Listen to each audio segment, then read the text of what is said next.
Սիրելի ստատողներ, շարունակում ենք բարի լույս եւ բավականին հետաքրքիր զրույց ծավալվել էր եթերից դուրս։ Հուսամ, որ նույնը տեղի կունենա նաեւ եթերի ընթացքում, որպեսզի դուք էլ մասնակից լինեք այս ամենին։ Ես վստահ եմ, որ շատ հեռուստադիտողներ կցանկանան մասնակցել, ինչպես նկատել եք վերջին շրջանում ուղիղ եթերում հեռախոսազանգեր չեն հնչում, բայց դուք հանգիստ կարող եք զանգահարել, ձեր հարցը փոխանցել մեր հեռախոսավարներին եւ նրանք անպայման հարցը կփոխանցեն մեզ, մենք էլ մեր հյուրին, որովհետեւ արտակարգեր ունենք շատ հետաքրքիր եւ շատ հաճելի։ Ազգագրագետ եւ բանագետ Արուսյակ Սահակյանն է մեր հյուրը, բարի լույս։ Շնորհակալ ենք, որ ընդունել եք մեր հրավերը, շնորհակալ ենք այն երիտասարդներին, որ մեզ տեղեկացրեցին կամ ավելի ճիշտ հիշեցրեցին ձեր մասին, ու քանի որ մենք հենց այդ գիծը վերցրել ենք ու խոսում ենք անընդհատ մեր ակունքների, մեր արմատների մասին, մեզ ասացին, որ լավագույն տարբերակը ձեզ այդ շփումն է եւ մենք վերջին 5-10 րոպեների ընթացքում հասկացանք, որ այո, դուք շատ բան կարող եք փոխել մեր իրականության մեջ։ Իդեպ մինչ զրույցին անցնելը տեղեկացնեմ, որ Արուսյակ Սահակյանը բանահավաք է եւ բանագետ փաստորեն եւ շատ հետաքրքիր ուսումնասիրություններ է արել, շատ հետաքրքիր բաներ է հավաքել թե մշակույթի եւ նույնիսկ առաջին անգամ էինք լսում, որ նույնիսկ հայհոյանքներ են հավաքագրում, հա, տարբեր ազգեր։ Եվ աշխատանքային պրակտիկան 45 տարվա պատմություն։ 65 թվականից 65 թվականից։ Եվ եթե կարելի է անդրադառնանք, հա, նախ բանահավաք եւ բանագետ, բանագիտություն, ինչով է այս գիտությունը։ Ուրեմն ես պետք է սկսեմ բանահյուսություն բառից։ Դա մի ամբողջ ժառանգության, մշակութային ժառանգության անուն է։ Բանահյուսություն, դա նկատի ունի բանավոր ժառանգությունը,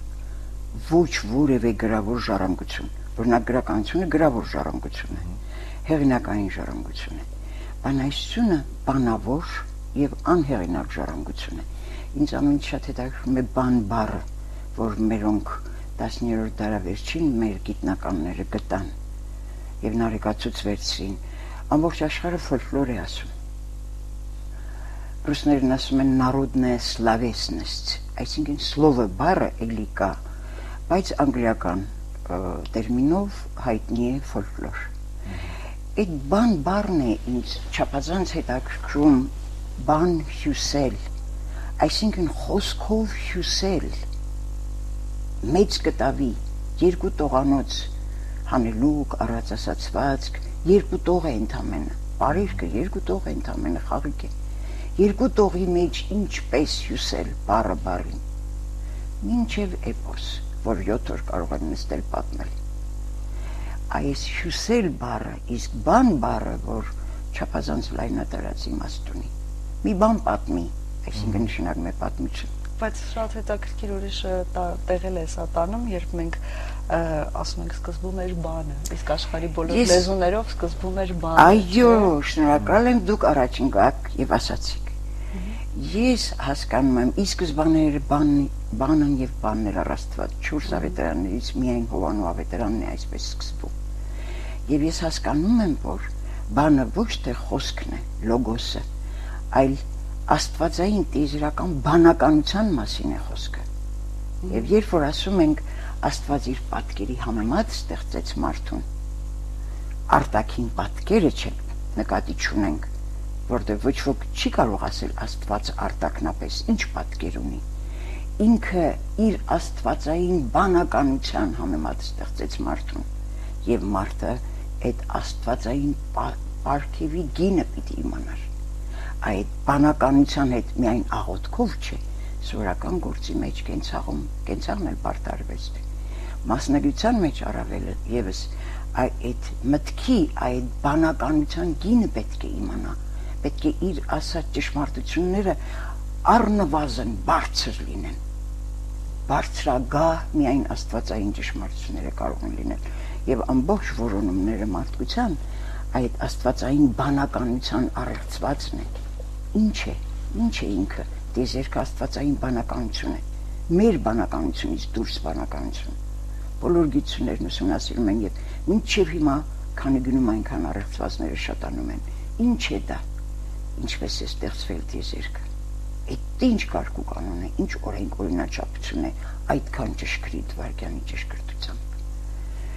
Եվ այս բանը նաև բան նշանակում է անել, մի բան արա, չէ, ասում են, այսինքն գործ է նշանակում նաև եւ ժողովրդի հավատամքը ինչ ասել, ինչ անել, այսինքն ասելը հավասար է անելուն եւ անելը պետք է հավասար լինի իր ասածին եւ տարբերություն չպետք է լինի խոսքի եւ գործի մեջ այնպես չի դա էլ է ինքը հատուկ շեշտել է հակասությունը որ գործից մի նայի խոսքից նայի ինքը դա բացառում է արհամարում է այդպիսիներին այսինքն այդ բանը եւ բանայությունը ես մինչեւ մազարմանում եմ ինչպես գտան այդ բանայություն տերմինը այստեղից բանագետ բանագիտություն այն գիտությունը որ հենց այդ բանասական ժառանգությունն է ուսումնասիրում եւ բանահավաք ով որ գնում է եւ հավաքում է այդ նյութը ժողովրդից կոմիտաս Սրվալսյան մինչև չգնաս ժողովրդի մոտ եւ չտեսնես ինքը ինչպես է երգում ինչ է պատմում եւ ինչպես է պատմում հատկապես ամեն մի բան ասած եկած պատմողի պատմող առանձնապես թատրոն է մեկ մարդու թատրոն է բայց բոլորովին տարբեր մեր պատկերացրած բեմական թատրոնից այսինքն դա բացառիկ հետաքրքիր եւ ավելի լավ ով կարող է ձևակերպել այսինքն Երանի դա դառնա հավատամք որ կոմիտասն ասում իր ամենամեծ ուսուցիչը ժողովուրդն է գնացեք եւ սովորեք նրանից կարգախոսի պես ասում ենք բայց չենք գնում ժողովրդի մոտ եւ իմ երջանկությունը դա է 65 թվականից դուք շրջել եք եւ այո բոլոր գյուղերը բոլոր ինձ հետաքրքիր է բանահավաքության այդ տարիների ընթացքում այդ բանահյուսությունից նոր ինչ որ բան եղավ այն ինչը որ ձեզ չէր հանդիպել մեր մյուս մասնագետների կողմից արված ինձ կարող էր ի սկզբանե հանդիպած չլիներ այսինքն 65-ից սկսած եւ այսօր էլ կարող է հանդիպած չլինել բայց այդ նյութը պետք է քննարկել եթե երկի մասին է կոմիտասից սկսած ինքը ինչ երկեր հավաքեց եւ ասեմ պատասխանը այսօր գնա ապարանի այն գյուղերը որտեղ կոմիտասն է եղել եւ անունով ասեմ Ղազնաֆար էր կոչվում հիմա Արագածի փեշերին Արեմիցան ապնա նույն անունով է էլի գնա այդ գյուղերը եւ այնտեղ դեռ երգում են այն երգերը մի 2-3 երկան շուրջ Սոնայար նույնիսկ 41-ին Շողերջան ձայնագրել եմ յուրիշ բանահավաք ճիշտ նույն երգերը եւ ճիշտ նույն բացառիկ որակի մեջ ինչ որ կոմիտասն է գրառել դեռ այսօր բայց չափահով նանք փշրանքներ մնացին այլևս ժողովրդի մեջ իր հազարամյակներով պահած բերած ժառանգությունից փշրանք մնաց խորենացու ժամանակներում այդ հայտնի է չէ դա էլ կարգախոսի պես մենք ականջով լսեցինք կողտանգուսանները փանդիրների նվագակցությամբ երգում էին Վահագնի երգը Տիգրան Մեծ Արտաշես Սաթենիկ Վարդգես Մանուկ 5-րդ դարից սկսած խորենացու լսածից սկսած քիչ են բերել քիչ են արձանագրել բանահավաք չէին Խորենացին ինքը բանահավաք չէր ընկներ ամեն ինչ բերեր եւ ոչ էլ ժողովածու էր հրատարակում նա պատմություն էր գրում վերցրեց պատմության համար այն ինչ իրեն պետք էր այդտեղից սկսած քիչ հետաքրքրվեցին քիչ հավաքեցին եւ նույնն է ժողովուրդը ամեն ինչ պահեց խորենացու բերած ավանդությունները Հայկուբելի մասին 19-րդ դարի վերջին Գարեգին Սրվանստյանը նույն ավանդությունները նույն տեղերում գրի առավ այդքան այսինքն եթե դա մի ամբողջ մտածողության համակարգ չլիներ այդքան անթերի այդքան օրենք օրինաչափություններ այդքան կուր կառուցված ամեն ժանր եթե մենք 10-րդ դարի վերջից ենք սկսել հավաքել մենք իրավունք չենք ունենա ասելու հազարամյակների կասենք ընդամենը 100 տարվա բայց ասում ենք հազարամյակների Կոմիտասը դրա վրա ապացուցեց հայն ունի ինքնուրույն երաժշտություն ոչ միայն արևելքի իր հարևան ժողովուրդների կամ մեռած ժողովուրդների ընդհանրապես արևելքի մեջ նաև արևմուտքի մեջ շատ տարբեր եւ շատ ինքնուրույն երաժշտություն ունի հայը ինչով ապացուցեց իր գրառումներով դա ընդամենը 10-րդ դարի վերջ էր կամ 20-րդ դարասկիզբ ուրեմն համակարգ կար այնտեղ մտածողության մի վիթխարի համակարգ կար անթերի հասած մինչև Կոմիտաս դրա համար։ Եվ մենք այսօր, եթե ես այսօր եմ նաև գնում գրառում, քանակի մասին չի խոսքը, մտահոգ եմ քանակի համար։ Ժողովրդին դուրս մղեցին նաև իր սեփական մշակույթի դաշտից, պատճառները շատ տարբեր են, 20-րդ դարը այդպեսին եղավ, շատ տարբեր են, մեր անուշադրության պատճառն այդպեսին եղավ, բայց քանակի մասին չի խոսքը, որակի մասին, եթե ես մտածեմ, էլի իմ այսօրվա գրառած որևէ բան հազարամյակների ժառանգություն է փաստում։ 70-ից 73 թվականներին 3 տարվա ընթացքում մենք մեքենայով արագ տեղաշարժվեցինք Հայաստանի տարածքով եւ գրառեցինք ավելի քան 120 Սասնացրեր էպոսի նոր տարբերակներ։ Մնացել էին այդ վիպասասները նորից գրել կարդալ չգիտեին, ինչպես Սրբանստյանի առաջին գրառող 73-ին գրառեց Տարոնցի կրպոն, նորից գրից գրականությունից հեռու, նորից բանավոր փոխանցումով, հորից լսած, պապից լսած, հորաքույր, մորաքույր, իրենց գյուղացին, հարևան գյուղից գյուղի օդայում, ճիշտ նույն որակի եւ այնպիսի վիպասասներ կային, կարծես 100 տարի առաջ, ոչինչ չէր փոխվել, տեսնում եք, գրառումից 100 տարի էր անցել, այդ առիթով մենք գնացինք, որոնենք տեսնենք, ես էլ եպոսակետ էի, արդեն պաշտպանած, ես մասնակի բանագիտության մեջ մասնագիտացումով ես եպոսակետ եմ Սասնացրերի մասնագետ, այսինքն ափի բերան նայում էի, ինձ համար կարծես մութսենյակում լույս վառվեց, երբ որ ես կենթանի վիպասած տեսա, եւ ասեմ, որ դա այդ բանահյուսությունը մենք հիմա գրառեցինք, գրքերի հրատարակեցինք, Սասնացրեր, հեքիաթների 20-30 ժողովածուներով, ազգագրական նյութի 50 ժողովածներով, միևնույն է ինքը չդարձավ հոգրավոր ժառանգություն, ինքը մնաց բանավոր, այսինքն հեքիաթ կարդալը մի բան է, հեքիաթ ասացին լսելը բոլորովին ուրիշ բան է։ Էպոսը, երբ որ երեխաները, ես երեխաների հետ եմ գործ ունեցել 3-րդ դասարանից սկսած դպրոցներում Հայաստանի Սփյուռքի խելագար կապված են այդ բանասական նյութի հետ։ Եվ եթե ուշադրություն դարձնեք երեխաներին, որ ուզում են քնեցնել եւ երեխան պահանջում է հեքիաթ պատմի մորը, մայրը վերցնում է ձեռքը, սկսում է կարդալ, ասում է մի կարդա, պատմի։ Նրա սկիզբը ճիշտ է, ինքը բանավոր հաղորդակցություն է ուզում։ Եվ դուք տեսնում եք, դա բերեց ուր հասցրեց, նույնիսկ տեխնիկայի զարգացման որոշակի էտապ եղավ, երբ որ հեռուստատեսությունը նախկինում դնում կարդում էին, այսօր սուֆլյոր է, կարդում են, բայց հեռուստատողը չի տեսնում, որ ինքը կարդում է, ինքը կարծում է իր հետ աչք-աչքի զրուցում է, այ բանավոր զրույցի արժեքը սա է։ Հետազոտություններ, չէ, հեռուստատեսային աշխատանքի։ Բացառիկ է, այսինքն եւ այդ կարդալու նույնիսկ սուֆլյորով կարդալու մեջ ես որ բանավոր խոսքի վարպետ եմ, այսինքն լսել եմ, տեսել եմ այդ հանճարեղ, այս լսելիք ականջը ամենահանճարեղ գործիքը, ես դա եմ տեսել ժողովրդի մեջ, բոլորը ասում են նրանց անուս, ինձ համար ամենաուսումնականը նրանք, եւ ինձ համար ամենահետաքրքիրը նրանք առ այսօր, եւ ես տեսնում եմ, որ ինքը կարդում է, ուզում է բնական բանավոր խոսքի նմանակում անել, բայց շատ կեղծ իմիտացիա է, որտեղ բնական չէ իր խոսքը, ինքը նյութի մեջ չէ, դա իր նյութը չէ, եւ բանավոր խոսքը, որ իր նյութն է, իր ներքին կուտակումն է, իր ինքնությունն է, այստեղ չէ, այստեղ է, որ պետք է որոշես սահմանը, մշակույթի կեղծ եւ անկեղծ լինելը, բնական եւ անբնական լինելը մինչեւ մի ամբողջ շրջափուլ, կարող է 3 տասնամյակ, 4 տասնամյակ, 100 տարի չկարողանան հասնել այդ բնականին, կորցնում են, վերադառնում են, երբ որ դուք ասացիք մենք վերադառնում ենք ակունքներին, արմատին, ինչ եղել է, արմատը փթել է արդեն,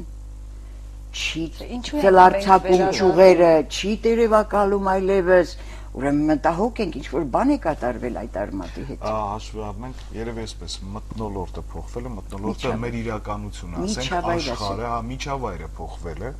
եւ ազդեցություններ այդ միջավայրի ստիպում են այդ փոփոխություններին գնալ։ Դուք խոսում եք 20-րդ դարի մասին, հա, այն ժամանակների հետազոտությունների մասին։ Հիմա 21-րդ դարում ենք, ինչ է կատարվում։ Կատարյալ փոփոխությունների ժամանակաշրջանը ինձ թվում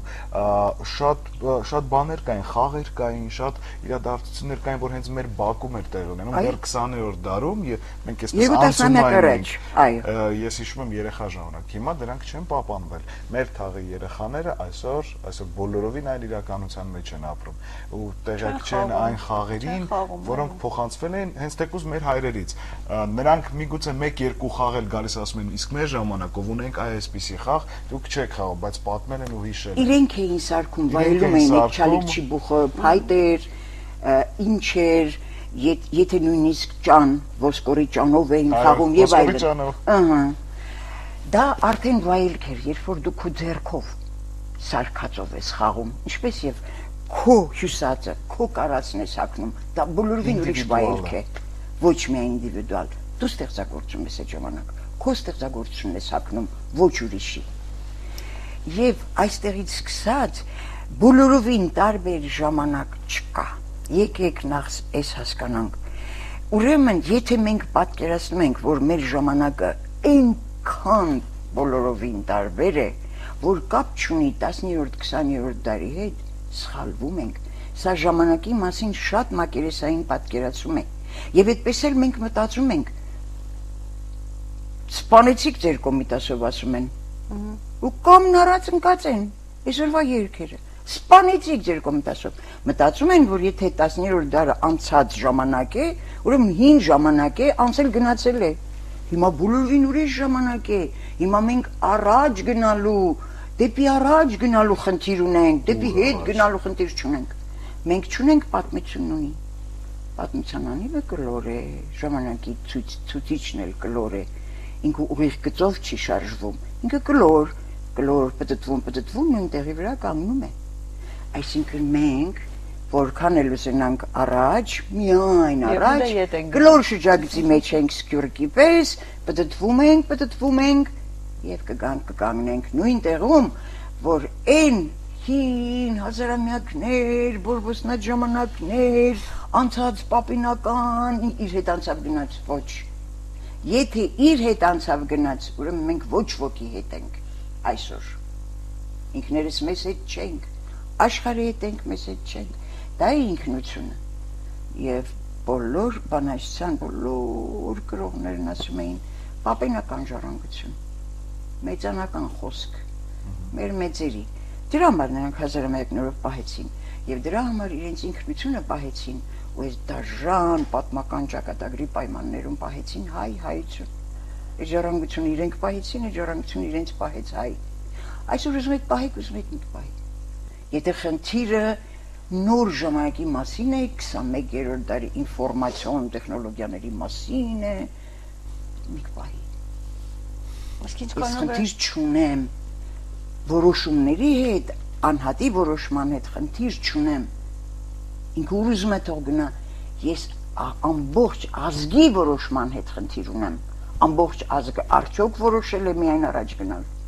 Արդյոք ամբողջ ազգը լրիվ կտրվել է իր պապենականից։ Այդ է իմ խնդիրը, անհատի հետ ես խնդիր չունեմ։ Այդ առաջ գնալու մասին մենք բազմիցս խոսում ենք, մենք էլ նույնիսկ երիտասարդության մեջ էլ միանշանակ չէ, հա, կարծիքը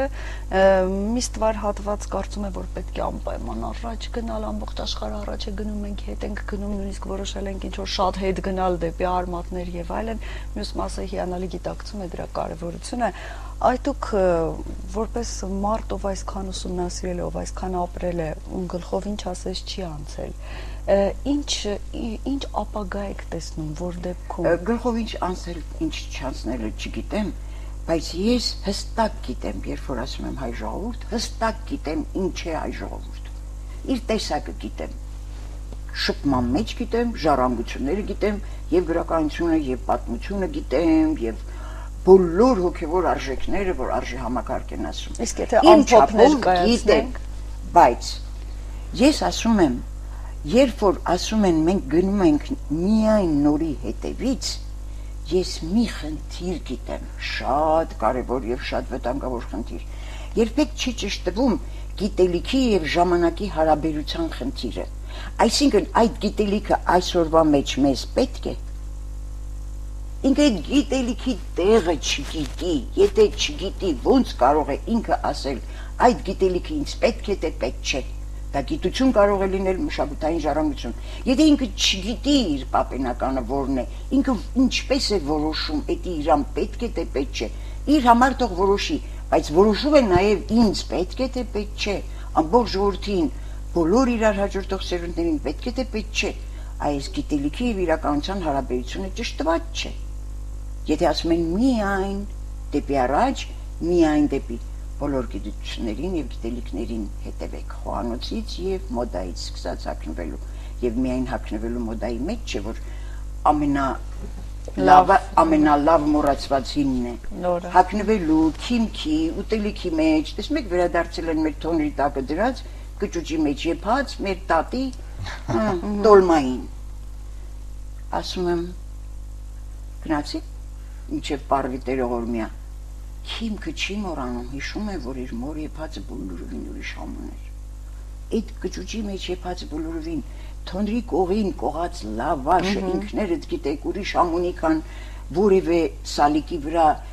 ինչ-որ մեքենայացված, ինչ-որ էլեկտրական, դա բուլուրովին ուրիշ է ինքներդ գիտեք։ Սրանք պարզ օրինակներ չեն եւ կենցաղային մակարդակի օրինակ չեն։ Սրանք բոլորը այդ ներքին հիշողությունն է ցակումնաբանական։ Ինքը հիշում է, ցակումնաբորոնը քիմքը հիշում է, հագնվելի հիշում է, գունազգացողությունը հիշում է, ասում է, գույնը ինձ չի սազում, ուրեմն նրա մեջ գենետիկ հայկական գունազգացողությունը կա, գույների համադրության, այդ գաղտնագիր գիտելիքը կա իր մեջ դրված, ինքը պիտի ճշտի առնվազն, այդ ինչ է կատարվում ինձ հետ, ինչու ես եմ ուզում, դեպի այնտեղ եմ գնում, եթե գիտելիքի եւ իրականության հարաբերությունը միշտ ճշգրտվի եւ միշտ գիտելիքի փաստված ճշգրտված գիտելիքի հիմքով կգնան կհասնեն ժողովող Աստվածաշնչի, այսինքն ոչինչ նոր բան այս արևի տակ չկա, Աստվածաշնչի ժողովողն ասած, իսկ ժողովողը ամենամեծ իմաստությունները հավաքեց, կուտակեց Աստվածաշնչի մի բաժին, ժողովող է կոչվում, անուն էլ չունի։ Եվ ահա, ոչինչ նոր բան այս արևի տակ, գնա պատասի, որ նոր բան կա այս արևի տակ, ես չեմ կարող ապացուցել։ Եվ շատ հետաքրքիր մի թեմա ենք քննարկում եթերից առաջ, չգիտեմ, մենք նպատակահարմար ենք գտնում այդ մասին նաև խոսել, բանահավաքը հավաքագրում է նաև հայհոյանքներ, անեծքներ, իդեպ անեծքները շատ հետաքրքիր մի ոլորտ է, երբ դու ընդհանուր մարդկանց խմբի մասին կարող ես պատկերացում կազմել նրանց ցանկությամբ, անեծքը ինքն էլ վատ իմաստով, բայց ցանկություն է։ Այ անեծքների եւ հայհոյանքների վերաբերյալ հայ ժողովրդի վերաբերմունքը ընդհանուր առմամբ։ Ասեմ, հայ ժողովուրդը այդ գիտելիքը պահել է, անիծող բացառիկ յուրաքանչյուր անեծք այնպիսի խորքեր ունի, որ մի ամբողջ կյանք կան գիտնականներ, մի ամբողջ կյանք նստած են անեծք օրինանքի վրա եւ ուսումնասիրում են։ Հերիլի սողաց էր ասում նման դեպքերում ժողովուրդը, եթե որևէ վատ բառ պետք է ասել կամ վատ երևույթի մասին խոսեր։ Հիմա հերիլի սողաց, ասում է գրողը քեզ տանի, գրող ուտես։ Ինչ գրող, այսինքն արձակագիր, դրամատուրգ, գրողը մենք դա ենք հասկանում։ Գնացիր խորքերը եւ ետ չեկար, մնացիր այնտեղ, խորք է, դա հազարամյակների խորք է, ինչպես է սկսվել, ինչ է նշանակում գրող, ով էր այդ գրողը, կարող է Աստծո գրագիրներ, որը ճակատագրում էր, ցուցակում, այսքան ժամանակ ապրել, այսքան ժամանակից հետո մեռնել, այս գրողը քեզ տանի, այսինքն վերջանա քո օրերի քանակը ապրելու, հնարավոր է, բայց ամենակարևորը պահպանելը հենց այն գիտելիքը, որ այսօր էզոտերիկ գիտություններն են դրանով զբաղվում, այսինքն խոսքը ունի մագիկ ուժ, սև մագիկ ուժ, անեծքը սև մագիկ ուժ է ենթադրում, այսինքն չար եք ամենում եւ դու չարի պիտի գաս։ Դրա համար ժողովուրդն ասում էր, անիծողին ասում էր, բերնիցդ ելնի, ծոցդ լցվի, Այսինքն այն ինչ որ դու ինձ չար ես կամենում, քեզ վերադառնա, որտեղ հավատում էին խոսքի մագիկ կախարդական ուժին, դրանք հմայական բանաձևեր են կոչվում, նաև հավատում էին օրնանկի բարի ուժին, քարներ տաս կանաչ դառնա, բարով երթաս, բարով գաս, ծլեք ծաղկեք, զորանակ, այո, մեկ ծառ հազար ճյուղ, սա, այսինքն այդ մագիկ, խոսքի մագիկ ուժը, այդ կախարդական ուժը, այդ որ ասում են այսօր շատ մոդայիկ բառ է դարձել առանց գիտելիքը քննելու, էներգետիկ դաշտը շատ զորավոր է։ Ինչ ես հասկանում էներգիա ասելով։ Բառ է, որ օգտագործում ես։ Դու մտել ես այդ էներգետիկ դաշտի մեջ, ուսումնասիրել ես աուրա կոչվածը։ Ժողովուրդներ կան, որ շատ առաջ են գնացել աուրան, չակրան ուսումնասիրելու մեջ։ Դու ինձ այնպես որպես բառ օգտագործում ես, այսօրվա մոդայիկ բառ, ահա նորի հետևից գնալ է ինչ նշանակում, եւ որ գիտելիքը կորցնում է, միայն նոր բառից սկսած օգտագործում է։ Այսինքն այդ էներգետիկ, այդ բիոդաշտերը իրար գտնում են բիոդաշտերով մարդիկ, զույգերը նաեւ, սերը որ առածված է, իրար այդ էներգետիկ դաշտերով են գտնում, այդ նույն բառի էներգետիկայի բիոդաշտում են նաև այդպիսի հմայական բանաձևային ժանրերը, երթումը, աղոթքը։ Սասանցրերի մեջ Արմաղանը Մեհերին ասում է, որ մեծ Մեհերն ուզում է Իսմայիլ խաթունի հրավերքով գնա Մսր։ Իսմայիլ խաթունի նպատակը շատ պարզ է, որ Մեհերը իր իմացած ամենահզորն էր։ Այդ ժամանակ Սասունը ամենահզոր թագավորությունն էր։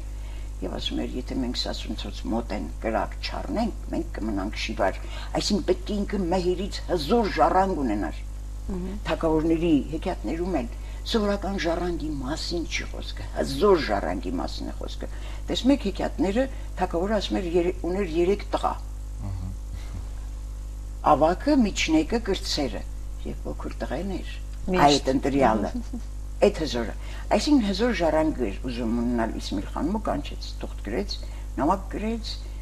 իր գոտիկ լաչիկն էլ հետ ուղարկեց, լաչակը, որ եթե դու չգաս իմ հրավերքին, կինի հետ է կանչում է տղամարդուն, եթե դու չգաս, լաչակ կապի գլուխդ։ Կինես այսինքն։ Այո։ Կնոջից կինես։ Մեհերը վերցրեց կարդաց, գոտի լաչիկը տեսավ, գնաց կնոջ Արմաղանին ասեց, ես պիտի գնամ Մսր, ասեց, ինչի ես գնում։ Այդ Մսրա թագուհին քեզ տեսել է, կարծում ես գեղեցկության համար է ինքը քեզ կանչում։ Սիրահարվել է քեզ, չի էլ տեսել։ Քեզնից հզոր ժառանգ է ուզում ունենալ, մենք դեռ ժառանգ չունենք, դու ես գնում Մսրին, պարգևես հզոր ժառանգ։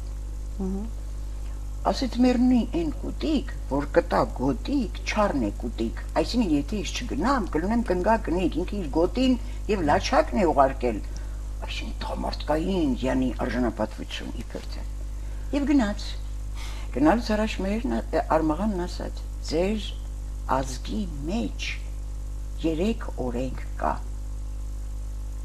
Սուտ չխոսել, սուտ չերթվել եւ այլազգի կանանց հետ չխառնվել։ Այս 3 օրենքը խախտեցիք կմեռնեք։ Ուզում եք գնա։ Այսինքն այդ երթվելը եւ խոսքը էպոսի մեջ մտել է իր ամբողջ ներքին մագիկ, խոսքի մագիկ կախարդական այդ ամբողջ ներքին գաղտնագիր առածվածային ուժով մտել է նաեւ էպոս, այդ միայն անեց կորնանքը չի։ Ի տարբերություն անեց կորնանք, երթումը, մաղթանքը, այդ մաղթանքի բանաձևեր են բոլորը բայլույս։ Եվ ես քանիցս ասել եմ նաև գրավոր գրել եմ, որ ես ապշում եմ այս ժողովրդի վրա, բոլոր իմ իմացած արևմուտքի ժողովուրդներ ասում են բարի առավոտ, մենակ հայրն ասում են բարի լույս։ Լույսի այս գերակայությունը գերիշխում է լույսը այս ժողովրդի մտածողության համակարգում։ Եվ այդտեղից բոլորովին ինձ համար զարմանալի չէ, որ լորվա գուտաներքի մեջ լույսը լուսացավ, բարին շատացավ, այդպես է սկսվում։ Եվ դրանից հետո պետք է գար Հայրիկ Մուրադյանի ժամանակներում ստեղծված երգը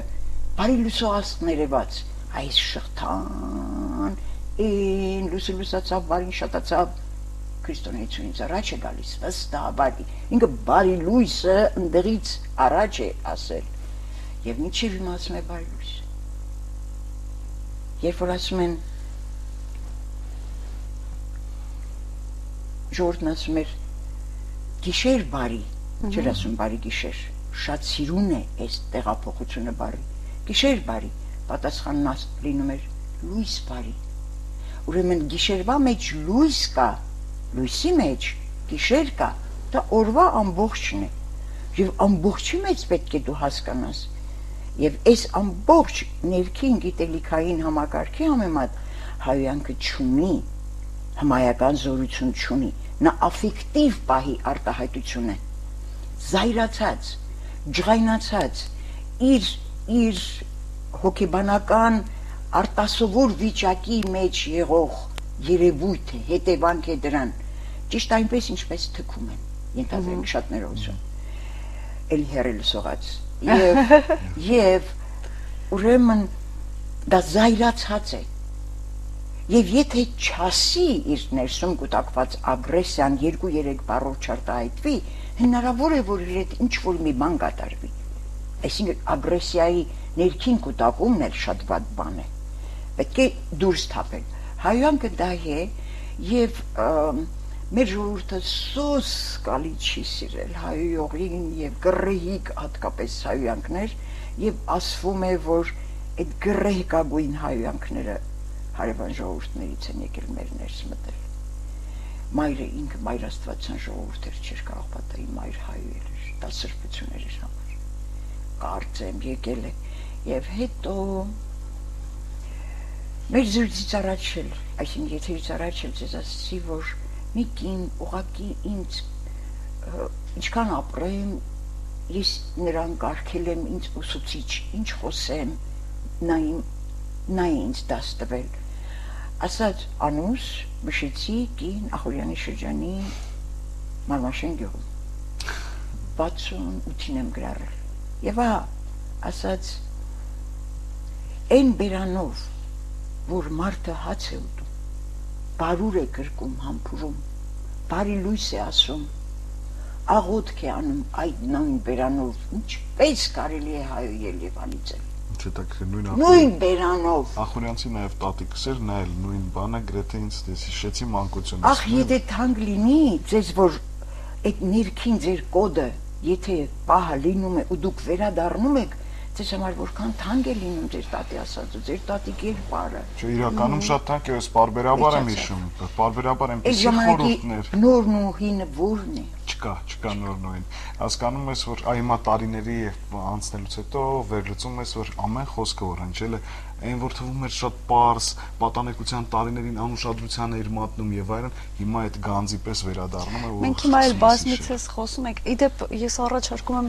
չավարտել զրույցը, հա։ Ժամանակ մի փոքր ունեք եւս 10 րոպե մեզ տրամադրելու մի փոքր դադարից հետո։ Բայց ձեր եթերն է բաժանված վարքյանների։ Ոչինչ, մենք միջում վերցնենք, ու հետո վերադառնանք, եթե դեմ չեք։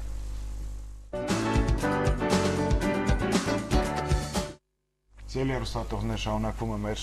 առավոտը ինձ համար լավագույն առավոտներից մեկը, ընդհանրապես ամբողջ շաբաթը ապրեցի, եկա հասա այսօր ինչ օր է։ Ուրբաթ։ Ուրբաթ, թվում էր թե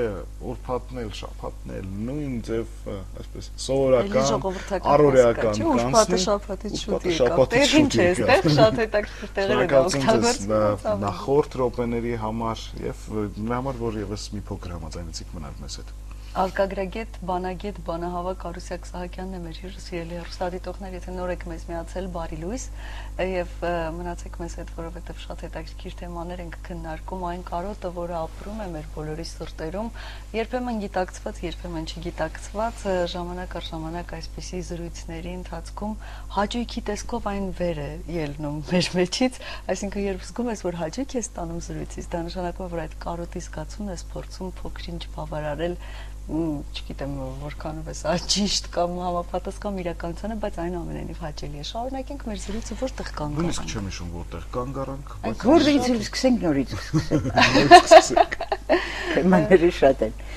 Եթե զրույցի վայելքի մասին է խոսքը։ Ամեն հայհոյանքի վրա կանգ առանք։ Հայհոյանքը վերջացրինք, դա աֆեկտիվ վիճակ է։ Այսինքն ես ասելիքը, ժողովրդի ասելիքը ասացի, իմ ասելիքը չասի։ Նրանով ճշգրտված իմ գիտելիքն ասացի, որ ժողովուրդն ասում էր մաքուր բերան մարդ եւ կեղտոտ բերան մարդ։ Այսօր երեխաներին, այսինքն դա արդեն իմիջի հարց է։ Այսքան երեխան չի հասկանում, հայհոյանքն ինչ է, իր ասածը չի հասկանում, բայց որպեսզի նմանվի մեծ տղամարդկանց, իր հարևաններին, կարող է նույնիսկ իր հորը, եղբորը, որ հայհոյում են, 6 տարեկանից սկսում է հայհոյել։ Այսինքն 6 տարեկանը առանց հասկանալու իր բերանը դարձնում է աղտոտ եւ սովորույթը որ դաժան բան է, այդպես էլ կսովորի կմեծանա իրեն, այսինքն երբ որ հայյանքը դա ընդամենը աֆեկտիվ ջղային վիճակի է, դարձավ տղամարդու իմիջ, այսինքն լիշ տղամարդ, որ այսպես կոռոբ չհայի, չի կարելի այդպես, դրա տակը գիտելիքը խորք կա, գիտելիքի խորք կա, դա այդ մաքուր բերան, ես շատ լավ եմ հիշում, քանից նույնիսկ ասել եմ, հատուկ հիշում եմ ընկերներիս շատ էր սիրում Արմեն Հովհաննիսյանը, շատ էինք մտերիմ զրույցում, մի օր ասացի ու անընդհատ այդ զրույցներ հիշեցնում, ասի, երբ որ իմ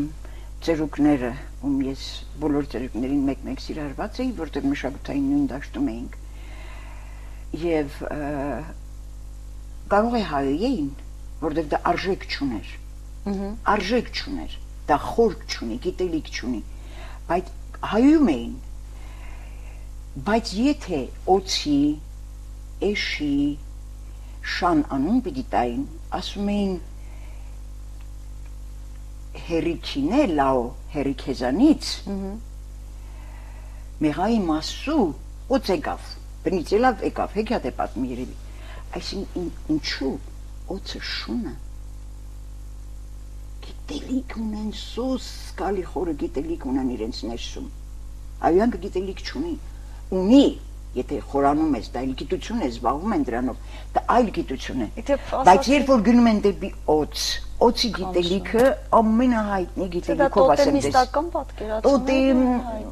տոտեմիզմ, անիմիզմ, մոռացեք խնդրում եմ, դրանք բոլորը գիտելիքներ են, դրանք Սարքովի, յանի իբր բնությունը չի հասկացել ինքը, ինքան է վախեցել մարդ բնությունից, իր գիտելիքի պակասից, իր տգիտությունից, տգետ մարդը չգիտի, որ ինքը տգետ է և չի վախենա, նախ այս հարցը, և երկրորդը, այսինքն տգիտությունից չէ, դա տիեզերական գիտելիք է, աստվածաշնչյան գիտելիքը, օծը և այականջին պսպսած, խնձորը կեսը կեր, կեսը տուրադամին, ժառանգածնության, սերնդաշարունակության խնդիր ուներ, և այս օծը, օծի կերպար առասպելաբանական, եթե միայն այս հայտնի բանով վերցնեմ,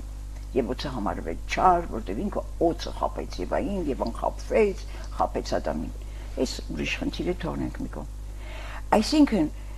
և ինչու նրանք դու էլ իմ բերանի սրբությունն ես, ինձ ասում էին, լավ, օծը իլավ բնեն եկավ, պտտվավ, 7 անգամ և այլն, այս է խնդիրը, գիտելիք է եղել տակին, և երբ որ մենք ասում ենք ավանդ, դա չի նշանակում, որ պապս պատմել է, ես էլ պարտավոր եմ պահել, ու եթե չպահեմ, պապաս զանց եմ լինում, ոչ դա այդպես չէ, այդ մշակույթը նորմ էր, կարգավորում էր մարդկային հարաբերությունները, դուք ասում եք վայելեցինք զրույց, կա զրույց վայելում ենք, կա ոչ, զրույցը որտեղ շատ բարդ հաղորդակցական արվեստ է, հաղորդակցական շատ բարդ արվեստ է, սկսվում է այդ ինֆորմացիոն բնազդային շերտից, դու այդ զրույցի հետ ես թե չէ, խորանում է մինչև գիտելիք, և դա օրենք էր դառնում, մի ասացվածքը օրենք էր, ես շատ եմ ուզում այդ ասացվածքը այսօր բարձրաձայն եմ, ասում է, նորից բերանի մասին է խոսքը, և մաքուր բերանի, ասում է, բերնով ուզեմ, ինչով ուտեմ, սա եկել հասել է մինչև դրամաշորտություն և կոռուպցիա ինձ համար, եթե մեկը դրամ է պահանջում մյուսից, որ իրը չի, ուրիշի աշխատածը ուզում է, ուրիշի գրպանից հանում դնում է իր գրպանը, ես մտածում եմ, սա իր կողքին ոչ մի մեծ չի ունեցել, մանավանդ կին, մայր չի ունեցել, կին չի ունեցել, Կոռուպցիոները, եթե ասում են, չգիտեմ ով է, չեմ ճանաչում անձամբ, չեմ հանդիպել, իմ միջավայրում չկա։ Ես գիտեմ ճշգրտված գիտելիքով, որ ինքը իր կողքին մայր չունի, տատ չունի, կին չունի, աղջիկ չունի, քույր չունի։ Եթե ունենար այդ մայրը, այդ տատը, այդ քույրը, այդ կինը կասեր, «Էս երեք չունեինք այս հարստությունը, սա հարամ է»։ Ուրեմն, եթե մենք չունեինք, հարամ է, դու որտեղից ես բերել։ Եվ արգելում եմ քեզ հարամ փող մտնի այս շեմը, երկրորդ օրը չեր բերի։ Այլևս երկրորդ օրվանից ինքը դրամաշորթ չեր դառնա։ Այսինքն մեծի խոսքը դա բարոյական նորմ է, օրենք է, չգրված օրենք է, սահմանադրություն է ներքին մարդկային հարաբերությունների։ Եթե ինձ ասել են, տացա ինձ ասել, բերնով ուզեմ ինչով ուտեմ, անհնար է։ Իսկ ինչը տատիս եմ դավաճանում, եթե հանգարց հակառակն անեմ, ինձ եմ դավաճանում։ Եթե ես իմ չունեցածը բերանովս ուզեմ ու հանգիստ յանի վայելեմ, չի կարելի։ Այսինքն այդ ավանդ պապենական մեծանական խոսք է ասում էին։ Կամ ասում էին, ում սելին նստի, նրա հոռովելը կկանչի։ Այսինքն անտեսակետ, անգիտելիք, անբողնաշար, առանց կողմնորոշման եւ խիստ ոչ, խիստ հարմարվող իր շահը գիտի, իր սկզբունքը չի գնում հարմարվում է։ Տեսեք այսօր ինչ է կատարվում, դա գործում է։ Այսինքն արգելում էր դա ում սելին որ նստես, նրա հոռովելը չկանչես, դու սեփական հոռովելը ունեցի, եթե անգամ սեփական սայլը չունես։ Բանասական բանավոր ժառանգություն են, որ ասում են դրա որ իմաստություն, գանձ, էս էլ այն բարի մակարդակում են ասում։ Չգիտեն էլ դի գանձ է թե չէ, որտեղ է այդ գանձը, երբ բանից է այդ գանձը ասում են։ Այդ բարերը ինձ չի դակշում, այսինքն սիրուն բարերով խոսելու մասին չի խոսքը։ Ճշգրիտ պիտի լինի բառը։ Գիտելիք պիտի ունենա բառը իր տակ, կենցաղային զրույցի մեջ էլ ճշգրիտ պիտի լինի դա։ Որ ես հավատամ, որ ես սիրեմ, որ ես ուզենամ զրույցը շարունակել, ու նաև ինչու շարունակել, այդ զրույցից ես ինչ վերցրի, որ ինձ սոսկայի օգտակար էր։ Եվ երիտասարդների ու նոր ժամանակի մասին խնդրում եմ ինձ մոտ չխոսեք, այսինքն չբաժանեք իմ սերունդը եւ երիտասարդների 40 տարի ես երիտասարդների հետ եմ շփվում։ Դպրոցում եմ դաս տվել, կոնսերվատորիայում երաժշտագետներ, կոմպոզիտորներ, ակադեմիայում, համալսարանում եմ դաս տալիս հիմա հոգեբաններ, երիտասարդների մասին չասեք, որ իրենք նոր են եւ նոր ժամանակի մեջ են, նրանք ինձ հետ են։ Եվ այն սուտ նորի հետ չեն։ Հարցնում եմ, զրույցի մեջ իրենք ասում են, պարզվում է, այս նոր երաժշտության, նոր երգաաշխարհի, նոր երգամշակույթի հետ չեն, ոչ իմ երաժշտագետը, ոչ իմ կոմպոզիտորը, ինձ հետ են։ Սա շատ ուրախալի է, իհարկե շատ լավ է։ Այսինքն պետք է ճշգրտես գիտելիքը։ Բողոքես ես երիտասարդությունից, թե չբողոքես։ Ճշտի նոր ասա։ Դուք ինձանով ճշտեցիք ձեր տատը, ձեր մեծերն ովքեր են, ես տեսա վայելեցիք, ինձանով ճշտեցիք, ես էլ տատի սերունդ եմ արդեն, բայց ես ձեզանով առավել ևս ճշտեցի, որտես հետաքրքիր է այդ անբացատրելի ինքնության կապը։ Պետք չի երիտասարդությանը երբեք մեղադրել, որովհետև երիտասարդությունը դա կլանող, սպունգի պես կլանող մի բան է, այսինքն տվողին է պետք մեղադրել, հասկանում եք։ Չի կլանող, նա բաց ավելի մաքուր եւ պարզ ինքնություն է։ Դրա համար նրան ինչ տաս սխալ գրել։ Հենց դա է մաքուր թուղթ տա, երեխայից դա է գրողին, տվողին մեղադրեք, ոչ թե երիտասարդին, որովհետև հաճախ երիտասարդը այլընտրանք չունի վերցնելու, նրան ինչ տալիս են նա վերցնում է եւ եթե դու տալիս ես նրան թվում է որ դա ճիշտ է։ Եկեք մեր զրույցը մի փոքր էլի գրառած զվարճախոսության ձևով ավարտենք, թող ուրախ լինի, ես բացառիկ երջանիկ եմ, որ ես հայ եմ, ասում շատ շնորհակալ եմ, սա ազգային սնապարտություն չէ եւ նույնիսկ մտածում եմ, որ չէի կարող ես հայ չծնվել։ Բոլոր ժողովուրդների վրա թող արև առաջին հերթին ծակի, բոլոր ժողովուրդներն ինձ առաջ լինեն, բայց հազար բերան փառք, որ ես հայ եմ ծնվել ու գիտեմ հայ ժողովուրդն ինչ է։ Եվ եկեք, այսօր էլ գիտեմ, այսօր էլ շատ ուրախ եմ, եկողների համար դասնապատիկ ուրախ եմ։ Այս երկիրը պաշտամունք երկիր, ասուափի մեջ դրած երկիր, սրանք ես գոված չեմ անում, դա իմ համոզմունքն է։ Եվ ահա, լավ էստեղ կանունեմ ասեմ, նախկինում ասում էին, եթե մահացած էր ասում էին, հողը խաբար չտանի, հետ լավ մարդ չէր։ Այ մարդ ասում է մարդ եղի, մարդ չես է, ասում էին մարդ, մարդն էր չափանիշը, այսինքն կար լավ մարդ և վատ մարդ։ Ահա, որ մի բան է կատարվում այսօր, նույնիսկ արտակաղթի հիմք է դարձել, հոգեբանական է սա, և ավանդույթի, ավանների պահպանման, ասում են իսի ազգ չէ, իսի երկիր չէ։ Մարդուց հասան ազգին, սակայն ուղղակի օր հասե, չի կարելի, իսի երկիր չի, այսինքն ինչ, իսի Աստծո ընտրյալ երկիրն է, այստեղ Արարատի վրա ընտրեց Աստված, որ Նոյան տապանը նստի, չնստի, համենայն դեպս մարդկության որ երրորդ ծնունդը նորից սկսվի, այստեղից սկսվի, Աստծո ապի մեջ դրված երկիր է սա, այսինքն ասես, դու քո կենցաղային, քո վիճակից, անհատական կյանքի դժգոհությունից դու դուրս գաս, ասես, էսի ազգ չէ, էսի երկիր չի։ Իդեպ, այսա ասելու համար ես ասացի, որ Աստված այդ ինչերը ինձ կամեցել, որ ես այս երկրում եմ ծնվել և այս ազգից եմ ծնվել։ Հիմա մի ավելի թեթև, ուրեմն նորահարս է, ես դա գրառել եմ 40 տարի առաջ, բայց ժամանակները ավելի սրել են սրա իմաստը։ Հարսը